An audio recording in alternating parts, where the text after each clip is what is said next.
Good afternoon, everyone. We're just going to give it a couple more minutes, give people a chance to join the webinar, and then we'll set things in motion. So if you could just bear with us for a couple of minutes, that'd be great. I'm hoping you can all hear me. If you use the Q&A feature, just to let me know, that'd be great as well.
Once again, good afternoon, everyone.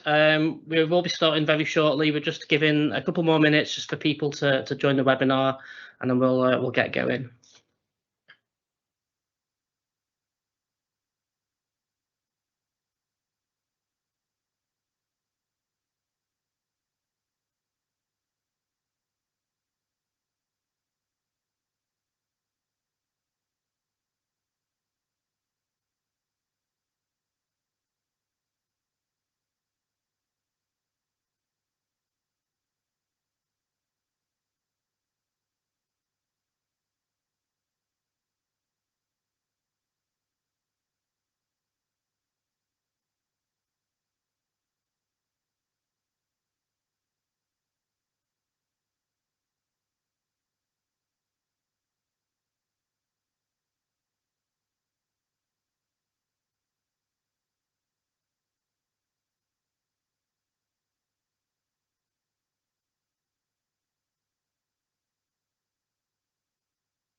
Good afternoon, everyone. So welcome to the next Apex Academy session, which is getting the most from Microsoft Teams.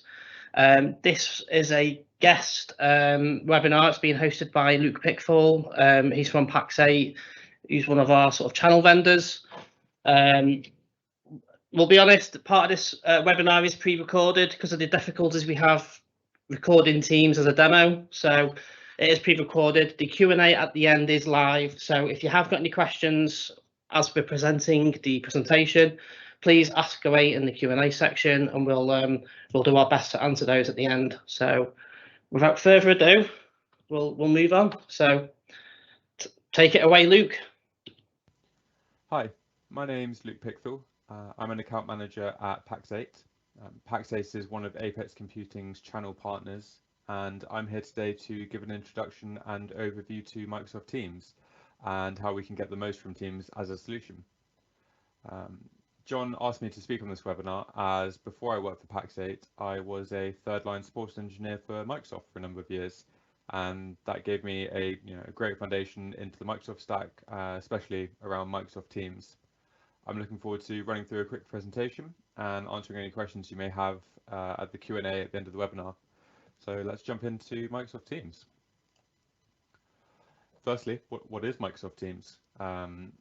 Microsoft Teams is a comprehensive messaging app built for organizations, whether a small team ranging up to hundreds of people working together across multiple branches of an organization. It's a workspace designed for real-time collaboration, communication, hosting meetings, sharing files. You can integrate other Microsoft apps into Microsoft Teams, or even third-party apps into Microsoft Teams. And you can even use the occasional emoji and GIF within inside the chat functions within inside Microsoft Teams. They're constantly developing it. It's come a long way since it first came out 4 or 5 years ago. One of the best things is it brings everything within inside the Microsoft ecosphere all into one place. It's really easily accessible. You can access Microsoft Teams from a number of locations, whether it's on the web, through a Teams client, through your mobile devices. And it's really kind of changed the way that we work as a team post-pandemic by removing a lot of the obstacles we have of kind of working in this hybrid work-life balance that we have nowadays. Who can use Teams? Anyone, really. It's available, like I said, across multiple platforms. It's designed for all types of business and industries. There is actually a free version available from Microsoft, which is great. It's a slimmed down version of the paid for client, but it's kind of Microsoft's way of an introduction to Teams as a whole. Test it out, see if it works within the team. Yeah. So what are the first steps? To start with, we need to log in and set up Teams for the first time. We can either do this through our browser and then use the Teams web app, or we can download and install the Teams desktop client. The desktop client doesn't require you to have the full Office 365 suite. It does come as a standalone, which is the version I'll be showing you today. But the web app previously was limited in terms of capabilities, but nowadays it's actually just as feature rich as the desktop client. The only thing I have noticed is notifications don't work so as well on the web app. Someone might message you, and on the desktop client you'll get a pop-up notification, which is fantastic, but on the web app sometimes that might get missed. So that's why I tend to use the desktop client more than the web client. But I'll quickly show you how we go about doing this. So we can either log into the Office 365 portal, and we can just jump straight into Teams from the bar on the left hand here, or again up in these 9 dots here. And this will take you straight into the web app, which is easy and accessible. Or we can download the Microsoft Teams app, which is what I'll be running through today on. So once that's set up, you just log in with your Office 365 username and password, and you'll be straight into your fresh Teams installation. So once you're set up in Teams, the first thing we are going to do is create a channel. We're going to add a couple of team members and send a message to the group. And I will jump into our Teams environment. Here we go. So on the left hand side, we've got activity, chat, Teams, calendar, calls and files. We have a number of other options through the more apps as well, and a section to add apps into our Teams environment. First thing we're going to do is jump into the Teams section on the left hand side, and we'll create our first team. So I'll use the word Teams and I'll use the word channel quite a lot. They mix together. Microsoft has a number of pre-built ones that we can select from, but we'll just create one from scratch for this demo. So we have the option of private, so I get to select who joins this team, or public, where anyone in the organization down in the bottom left can join that public team. For this demo, we'll obviously just create a quick private one.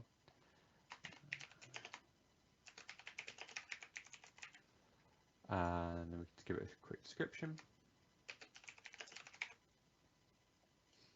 And as simple as that. And then we'll be able to choose some people who we want to add in. To start with, I'm just gonna leave it as myself, but at this point we can search for anyone within inside the organization, quickly add them to the team, and then we can start working together. So this is what a Teams channel looks like. Generally speaking, channels are designed to be the place where team members come together to get work done. We can share text between each other, we can share audio files, we can start video conversations. Every single file that's shared into a team will be stored on SharePoint, which is a big part of the collaborative effort. And we can also co-work on PowerPoint presentations, Excel files at the same time within this Teams channel. I'll show you that shortly as well. So down at the bottom, we can obviously start a new conversation. This will pop it up at the top. People can then reply to what I've chosen to say, which will create a thread, which is great. You can obviously then start another conversation, which will create its own, which people can then start replying to. We can add attachments from our computer to these. We can add reactions. So, I approve of this test too. And we can also create meetings from up in the top right, but I'll get back to that shortly. Comparably to Teams, we also have the chat function here on the left-hand side. Chat is designed to be more of a one-to-one messaging. You'll end up having a lot of these on the left-hand side. So what we need to do to start a new chat is just up here at the top, create a new chat, and perfect, Ashley's pops up at the top. So I'll have a chat with Ashley. Again, we can just start talking to each other one-to-one here. We can share files inside the chats as well. You can create chats for small groups. However, if a team is going to be working together, it is generally advised that we create them within the team section. The chats are private. They can't be opened for anyone to join and see, which is a great function of them. And the other nice part about them as well, if there's someone that you are going to be talking to a lot and you don't want to lose their chat as more people start messaging you on the left hand side, we can pin them to the left hand side or add them to favorites as well, and that would just mean they always stay up at the top here. So even if I was to create another chat with, let's say, John will sit underneath here, and you can see you'll have your recent tab, and then you'll always have your pinned up at the top, which is very, very handy. So once we've created our channels, next thing we could do is create a video call. Obviously, Microsoft Teams is probably most known for its video capabilities. It's what most people think of when they think of Microsoft Teams. We can create a video call with a single individual, or we can actually pull a whole team together to quickly jump on an audio or video call. Very, very useful when you might have some people working remotely and some people working in the office. And quickly jump back into Teams and show you how to set that up. So up in the top right hand corner here, we've got the Meet button. Can create a title for the call. Again, loving the word test. If you've got your webcam connected, you'll get a preview of how that's set up and whether it's capturing correctly. Really strong part of what Microsoft Teams actually introduced a couple of years ago is the blur function. It helps us save a lot of embarrassment from working from home when we need to maybe look a little bit more professional. Got a nice little video that kind of demonstrates that, as I don't have a webcam available on this PC. Being both technical and creative. So I just wanted to check in with you guys and talk about Democracy's responding to those scandals.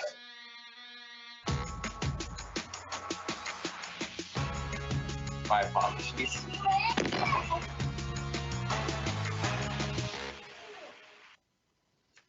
I think if Microsoft Teams had that blur function for that memorable call that guy had, it might not be as memorable these days.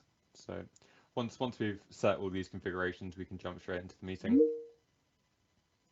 and we'll be able to add participants, grab the meeting link, and we can send that via an email. If we don't have someone inside our organization, again, you can add external people to the meetings. For this one, I'm just going to sit in here by myself, but that's absolutely fine. So similar to a Teams channel, we also have a chat available inside the Teams meetings. So as one person is talking or presenting, other people can be contributing via the chat channel on the right hand side here. Allows everyone to see that. People can react to that, similar to how you can react to normal chats in Teams. We can see the list of people who are currently inside the Teams meeting.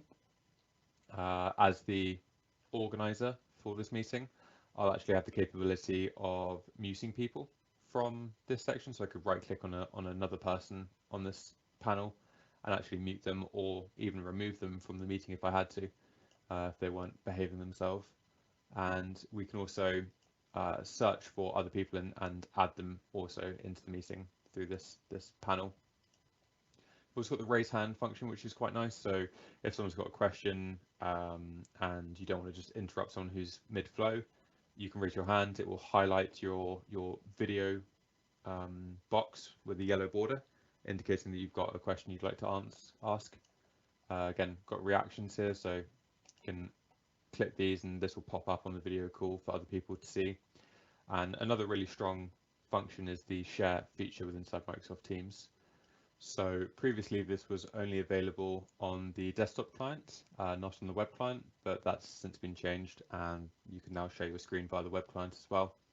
Got a couple of options here. We can include computer sound. So if I had been sharing my screen earlier when I showed you that video, if this option wasn't toggled on, no one will be able to hear that. But if I actually include this computer sound and then share my screen, I could share a video and people will be able to hear that audio as well. These options down here, we've got screen and windows. Screen is if I want to share out my entire monitor.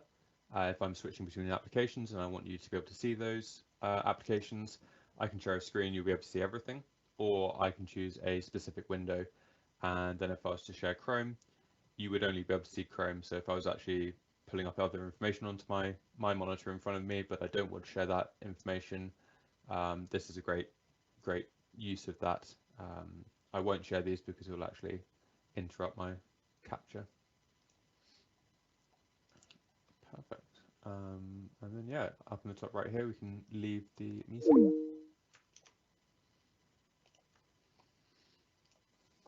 Next is the integrated calendar that we have within Teams. Really strong function within inside Teams is the ability to create live updates between both Microsoft Outlook, the desktop client and the web client, and the ability to actually schedule Teams meetings from that calendar, and it syncs live into your Teams and Outlook calendar. So I'll show you both of those quickly. So let's say we've got a calendar here and I want to create a new meeting or send a new meeting on the web calendar. I can just quickly chuck in another test inside this Outlook calendar, and it will take probably like 20 to 30 seconds. There we go, it's already there. So you can see how quickly they're syncing between each other. Really useful feature if you're working on multiple different applications all the time and you just want to make sure that all of that information is kind of flowing across those platforms. We can also schedule meetings from this area. So let's say I want to create a new Teams meeting. We can either select this and add the Teams bridge in, or up in the top right hand corner here we also have new meeting. So I can set when I want that new meeting to be, give it a title. I can add requested attendees, but a really strong function as well is actually adding a channel to this Teams meeting. So let's say I've got a department that I need to have a meeting with. Rather than having to remember who's inside that department, I can just add the entire channel that I've got for that department, and they'll all be included on that meeting invite, which is very, very handy. We can also add external users to these meetings, which is really useful. So if I want to meet with another business, I can use their email address here, and then when I send that meeting invite, they'll get that via their email, and they'll be able to either join on their Teams client or through the free Teams web app. Again, they don't have to sign up for Microsoft. You can actually use any personal email address for that web app, which is fantastic.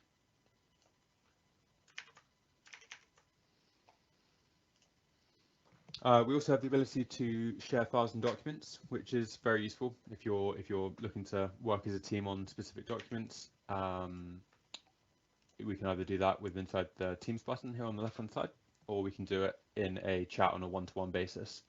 So really great part of this as well is, let's say I want to work on a new PowerPoint document with some colleagues. Classic. It's been just long enough that that's refreshed itself. Let me just find that again. Here we go. So I can add this into a chat here at the bottom. Alternatively, I can just upload it straight into the files section up at the top.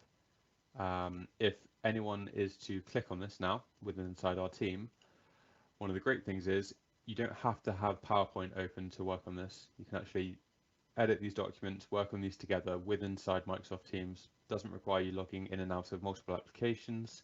If I was to share this out to another member of the team, we would be able to work on this at the same time. I don't have to save this file and then let them work on it and then open it up. Once they're done with it, we can work on it at the same time. Any updates one of us makes, the other will be able to see live together, which is incredibly handy. Just because I added it here in the chat, it does also mean that it's been added into our files, dedicated files section at the top here. If there's a document that we're going to need to work on a lot of the time, we can pin this to the top, similar to the chat function, and that just means it's not going to get lost when tons of files get added to this section. Again, very, very useful. I can also do the same thing on a one-to-one basis, so I can add a chat if I wanted to, specifically with John, and then that would just be shared privately with inside our chat window here. The Teams windows, however, are linked to SharePoint, which can be incredibly useful. So it does mean that these files are getting stored with inside Microsoft SharePoint, which is another way to access that data and work together collaboratively. We can also integrate certain apps into Microsoft Teams, which is really useful. They've been adding lots and lots of new apps that you can search for and make available. Some will be incredibly recognizable. You can choose ones built by Microsoft, for instance. If you use Task by Planner or OneNote, you can integrate all of these into Microsoft Teams. But we can also use third-party apps, which is very powerful. So let's say I wanted to share some specific YouTube video with the team, so I can add YouTube to my test channel here. Set up a tab. This will post the channel that I've added this tab, which is great. If you don't need to, you can obviously uncheck this. This will just let everyone know that I've created a YouTube channel here at the top. I could search for Apex Computing, and then I can pin one of any video that we want into the channel here at the top. And if there's some useful content that you want to share out to the team, it's a very powerful tool, and there's a huge amount of available apps now. So not just these ones here, but Microsoft are always expanding the list. So basically, if you can think of an app and you want to use it with inside Teams, more than likely it will exist here, and we can work on that with inside the Teams environment. Couple of extra parts for sophisticated users who are a bit more familiar with Teams and just want to understand some extra features available. There's a lot of control with inside the settings here up at the top. So these three dots up at the top. Microsoft Teams doesn't just come in one mode. We can actually use dark mode, which is the one I prefer to use. But it's obviously, I'll use the default for now. We can also edit and manage our notifications. So if we've missed some pieces, we can make sure that we're getting notifications much more regularly or much more infrequently. If you don't like constant pop-ups, there's a lot of choices and configurations that you can run through with these. We can configure our devices just if you're having some troubleshooting issues and for some reason your headset's not connecting, you can make sure that it's selected with the right one. We can choose accessibility options, CC captions and transcripts, and then we can set Teams as a default preference for any file that we're going to be working on. If you're the global admin, you can also manage the global team settings from this page, and you can edit your users' permissions, what channels they'll be able to access, what content they're able to share and work on together. Teams is incredibly granular, and obviously as a demo user on this platform, I don't have that capability, but again, it can just be found up here inside the account settings, organization settings tab that you'll see up in the top right hand corner. We also have the ability to tag team members. So if we're working with inside a team, I'll show you inside the chat function. If I just jump back into chat here, rather than just typing here, which obviously if your notifications are muted, won't notify anyone, I can actually @ John and then type out what I need, the message I need to send to him. A nice function as well is you can actually back these, and this will still message John and notify him that I've sent him an important message. We also have Actually, sorry, this won't work in chat. I need to do this in Teams. So a couple of powerful options is we have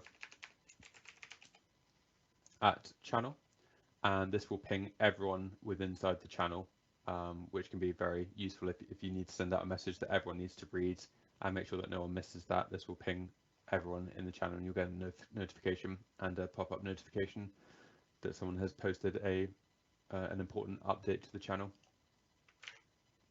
We also have the command line. So up here at the top, you can search for specific things within inside of your team, so you don't have to know exactly how to get to those, but we also have certain commands that we can use to help navigate and understand teams more quickly. So there's a huge list of these that you can use. Help is obviously a very useful one if you just need to quickly understand some more things within teams. Easy way to navigate to the help section. Blur your video background, yeah, already covered that. And adding tabs. So if you wanted to, we can create a tab.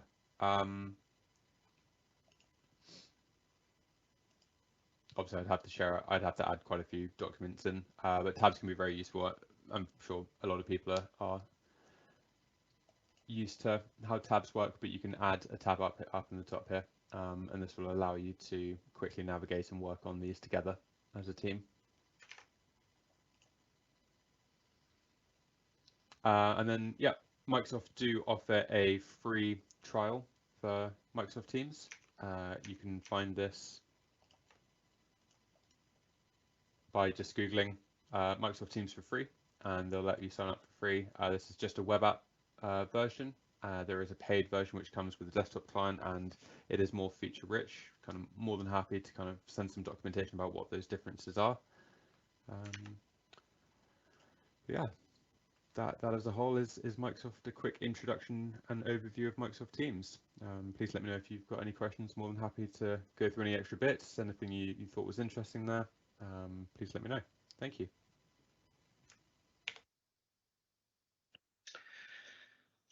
Thanks very much for that, Luke. So we have got Luke on the call with us. So if we have got any questions, you can use the Q&A feature in Teams to send those questions our way.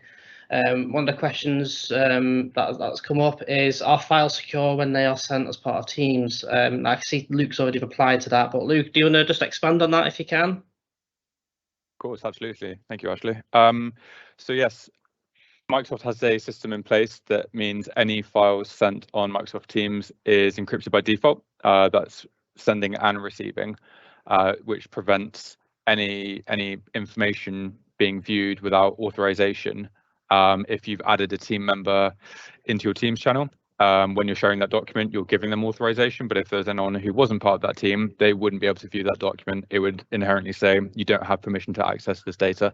It also stops, you can add a setting on any files preventing people from either downloading or forwarding that file as well, which is another great policy from Microsoft that just helps make sure that the data you're working on is secure. Okay, cool. Just want to see if we've got any more questions coming. There's not many come through so far. Oh, I can see a new one that's just jumped in. Can you archive Teams chats and meetings? Yeah, great question. So you might be working on a piece of work, and once you've completed that, you might not need that channel anymore. So you can actually quickly, just by right-clicking on a team or a one-to-one chat, there's an archiving option, and that allows you to put those into a historical section where they're no longer visible. However, you can still add or remove members and update roles inside that archive team if you ever need to restore it for whatever reason. Perfect. Another one just come in actually. What about locking chats so that only select people can see them?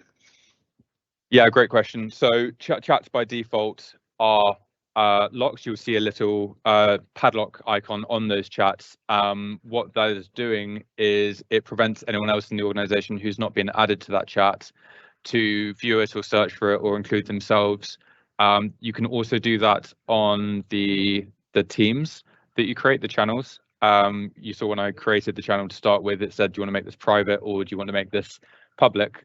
Those private locked channels essentially means you're in control of who has access to that channel. So yeah, absolutely.